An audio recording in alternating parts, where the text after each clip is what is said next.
Welcome!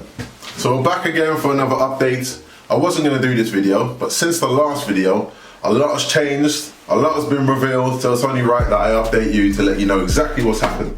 So first and foremost, you can probably already notice that half of the wall's been hacked off, okay?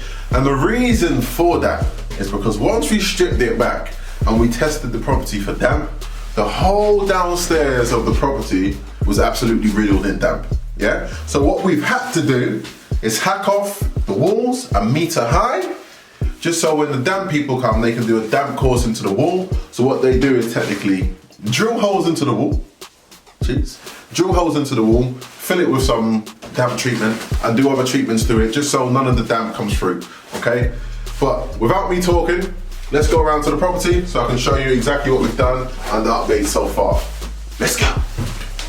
So, this is the living room, okay? As you can probably see, it's a lot different from the first video. We've done the exact same thing as what I was telling you about in the hallway. We've hacked off about a meter high for the damp, so this room can be treated, okay? Because this room had a lot of damp in it. Also, if you remember mentioning, well, I'm mentioning, sorry, that the floor over here was slightly dipping, okay? So what I have to do is pull up the floorboards to see the reason why the floor was dipping.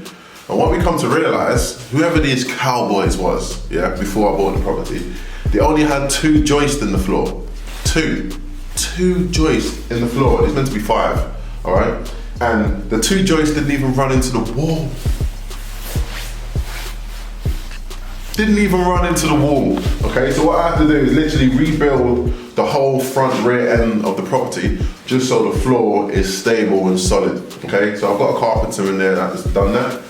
Also, I'll talk in more detail about the structure work that I've had done in another video, but I'll just give you a brief overview now. As you can see, I'll show you in the cutaways, I put lateral straps in the corner of the wall, and on the top of it I put a chicken mesh. Also, we've used epoxy resin. Now what that basically does is keep the wall together. So what this property's got is historical settlement, so the property's no longer moving anymore, okay? But this is what the engineer has requested us to do. They call it recommendations, that we put lateral straps in the corners of the walls, using epoxy resin and a chicken mesh on top of that, just so the property is not going nowhere at all. So it's all safe and sound. But what I'll do, I'll cover that in another video for you, just talk a bit more about what went into that, okay? So this is pretty much the living room. As you can see, the walls have been hacked off, the lateral straps are being put in, the joists have been repaired, and yeah, that's pretty much the update with this room. So what I'm going to do is go and show you the next room, which is a big change in that one, which I'm excited about. But let's go and see that one, and I'll keep you updated. This is the all important, in fact it's all important, but this is the most exciting part of the house, I personally believe. So this is the lounge area, yeah? Again, as you can see, we've hacked off all the wall, all a meter high again. And the reason why they hack it off a meter high, because rise and damp doesn't rise above a meter, okay? So that's the reason why they just hack it off a meter high, okay? Now, with this room, again, the same thing we had with the front of the property, we had at the back, okay? Where the back of the property was also dipping in the flooring. So what I had to do is pull up the floorboards again to reveal what the issue was, and the same issue was again with this joist, and the back of the house is in, the joist was sitting on nothing. They was just sitting on a ton of bricks and wasn't even going into the wall. Yeah, which is absolutely atrocious. So what I've had to do is literally rebuild the whole back elevation of the property, okay? Just to make it all sound and secure. So when we put the floorboards down on the flooring or the laminate, it's just all perfectly level, okay? Also what I've done in this room is put the lateral straps, which I'll show you in the cutaways. I put the lateral straps in all 4 corners, or 2 corners, sorry, in this room. Again, just to basically hold it together, okay? The magical part here is, remember I was talking to you about taking the wall out, which is gonna add a lot of value, yeah? We've managed to take it out. And I also mentioned I was waiting for the report back from the structural engineer, okay? Just to basically get permission that you can take out the wall, okay? The structural engineers come out and told us that this wall is not a supporting wall, it's not a structural wall, because basically the joists are running from back to front. So this wall is holding up absolutely nothing, okay? So I can go ahead and take this wall out, which I've done. Now you can see from taking this wall out, so much space, so much more space. And this is what you want, you get what I mean? You want that, not illusion, but you want a nice open plan kitchen where it just looks nice and spacious, nice and family orientated, and it's just a beautiful home. So, but yeah, that's pretty much in a nutshell of this room. So the floor joist repaired, the walls knocked through, the lateral straps in the corner, and Bob's your uncle. We're onto a winner, baby. So let's go to the rest of the house to show you what's happening there. All right, let's go. So this is bedroom number 1. As you can see, we haven't done much in this room, okay? But what we have done is the same thing what we done downstairs, which I showed you. Put the lateral straps in the corner here. The lateral straps, the screws in with epoxy resin, and then sand cemented the holes and the gaps that was there, just to make it solid and secure. Again, not really much happened with this room, because this room's in pretty good condition. Okay, the walls are in pretty good nick.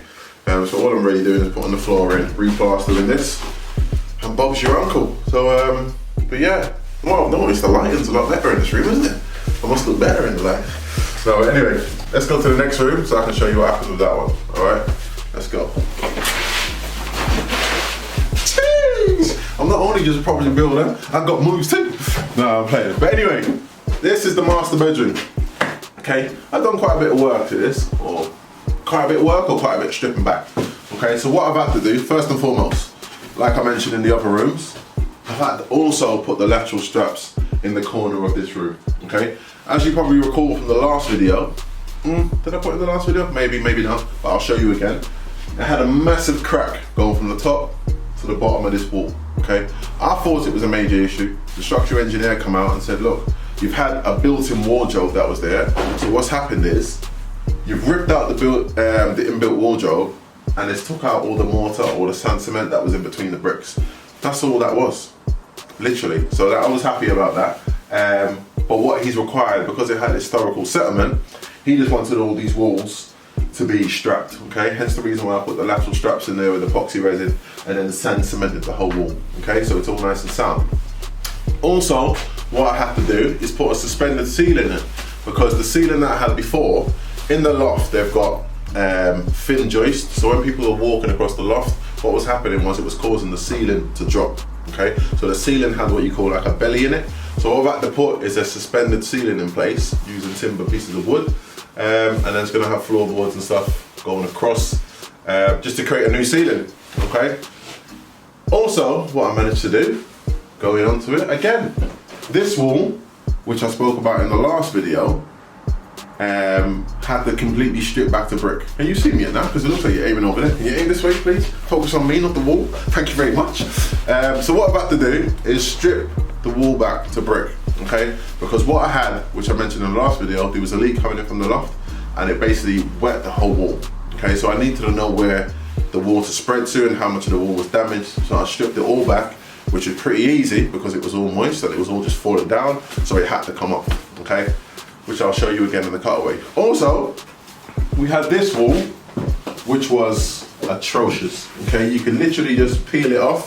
From eyesight, it looked good, but as soon as you started peeling it and touching it, it was falling off. So I literally had to take the whole wall off. More expenses, eh? But yeah, this is what we do it for. But yeah, this is pretty much this room in a nutshell, okay? So the ceiling's been done, the potential structural work's been done in the corner, the wall's been taken back to brick, this wall's been completely taken away, and Bob's your uncle. So we've got a bit of work to do in here, which is good. It's all part of the fun. Okay, so that's the update on this room. Let's move on to the little room, just so I can show you the update with that one. All right. So this is the small bedroom. Okay, as I mentioned, the smallest bedroom in the property. As you can see behind me, I've had to strip all that back to brick again because the property was just, all the walls were just absolutely shit. So I had to take all the walls back. Also, what I've had to do in this room, because the ceiling was completely ruined, I've also had to pull down this ceiling and put another suspended ceiling in this room too. Okay, so that's pretty much all I'm doing in this room. I've hacked off what needed to be hacked off. The loose brickwork, the sand cement, whatever it may be. All these builders terms which I'm getting used to. That's also another thing as well that I'm learning by doing this, is you're learning all these building terms, because what you'll find is builders will come and speak to you and they use a different language and completely bamboozle you just to charge you extra, okay? Hence the reason why I like to be hands-on my projects and learn as much as possible. So when I'm speaking to someone, I actually know what I'm talking about. yeah, because I know the numbers side of the property. I've got that down to a T. It's just all this builder's language or lingo, as they call it. I'm learning as you go along. That way you can know your stuff. So when you walk into another property, you're like, it's actually not bad. It only needs a suspended ceiling, or it only needs some lateral straps. That's it. It's all just another bit of language that you need to learn. But yeah, that's enough of me rambling on. This is this room in a nutshell. Suspended ceiling, new flooring, new walls, lick of paint, plastering, Bob's your uncle, boom. But yeah, so that's this one. Alright, so that's pretty much the update on the property. The hallway was pretty much the same, but I thought I'd just put this video out anyway because a lot has changed since the last one, as you've already seen. But yeah, stay tuned, stay locked in for more content. Anything that you don't understand, please just fire away in the comments, or feel free to send me a message on Instagram, not a problem at all. But have a lovely Christmas. In fact, by the time this video comes out, Christmas is going to be gone. So I hope you all had a lovely Christmas and a new year, and let's smash the new year, new goals, new visions, new money, new everything. All right, peace.